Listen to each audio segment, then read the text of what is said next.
উত্তরবঙ্গের স্বনামধন্য কবি ভবেশচন্দ্র দাশের ২১শে কবিতা বিতান, এই কবিতা গ্রন্থটি আমাকে বিশেষভাবে মুগ্ধ করেছে। এই কবিতা গ্রন্থে কবি উজাড় করে তার সৃষ্টির সম্ভার যেন উপহার দিয়েছেন পাঠকদের। আর এই কবিতা গ্রন্থেই একটি অনন্য সাধারণ কবিতা আমরা পাই, রূপসী ইসলামপুর। আসলে এই ইসলামপুরেই কবির বসতি। আমরা শাস্ত্রের জ্ঞান আমরা জানি, জননী জন্মভূমিশ্চ স্বর্গাদপি গরীয়সী। সেই জননী জন্মভূমিকে নিয়ে তার আবেগ এই কবিতায় আমরা দেখতে পাই। রূপসী ইসলামপুর, কবি ভবেশচন্দ্র দাশ।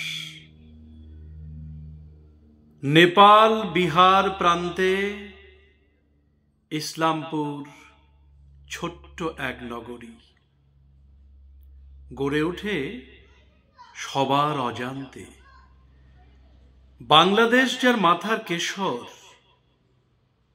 নেপাল তার রূপের দোসর। দেখতে রাজকন্যা, রূপেতে অনন্যা, কপালে সবুজের ফোঁটা, সবুজেই রূপসীর ঘন ঘটা।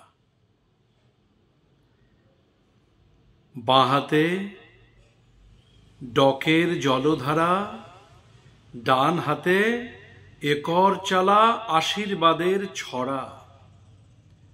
মায়ের দুই সন্তান, হিন্দু আর মুসলমান।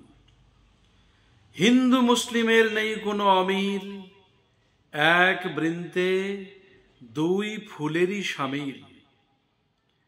প্রীতির সাগরে করিয়া স্নান, রূপসীকে উন্নতির শেখরে বসাতে চান। স্থির হয় শুনিয়া সর্বশক্তিমানের বাণী, তুলে নাও কর্মের ধ্বনি। ইহাতেই রূপসী মায়ের রূপ বাড়বে, সন্তানরা আনন্দে আনন্দ করবে।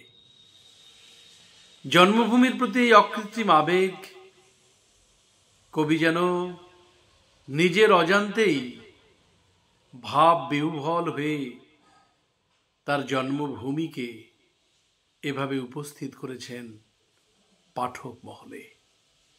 কবিকে শ্রদ্ধা জানাই, নমস্কার।